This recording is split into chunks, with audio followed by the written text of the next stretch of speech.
Hello friends, welcome back to my channel. আমি প্রীতম আর্জুন। তো আজকে আমি তোমরা কইতেছি যে গতকালকে যে ম্যাচটা গেছে চেন্নাই ভার্সেস রাজস্থান, সেখানে চেন্নাই হারে গেছে গা।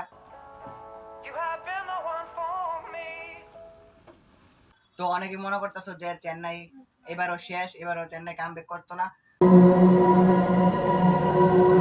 তো এটাও হইতে পারে, বাট আমার লাগতেছে যে এটা একটা পুরো নাও হইতে পারে। কারণ দেখো 2021-এ যে চেন্নাইয়ের প্রথম ম্যাচটা আসতো সেখানে কিন্তু চেন্নাই হেরে গেছে গা।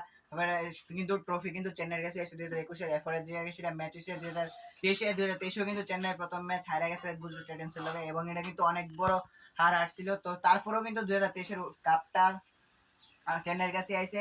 তো দেখো চেন্নাই এমন একটা টিম যেটা যে কোনো সময় কামব্যাক করতে পারে। তো দেখো তারপরে দেখে সেটা যেটা হয়েছিল এই 2010-এ, যেটা যে সময় ফার্স্ট কাপ আসলো সে সময় কিন্তু চেন্নাই প্রথমে 7টা ম্যাচের ভিতরে 2টা ম্যাচ জিতছিল, তারপরে 7টা ম্যাচে 7টাই কিন্তু জিতে কামব্যাক করছে।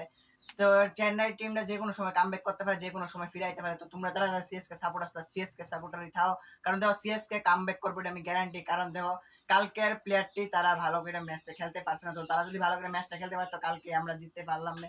তো রানও কিন্তু মোটামুটি মোটামুটি হয়েছে। তো এটা যদি কালকে 190 টুকু যেত তাহলে কিন্তু কালকে চেন্নাই জিততে পারলো না।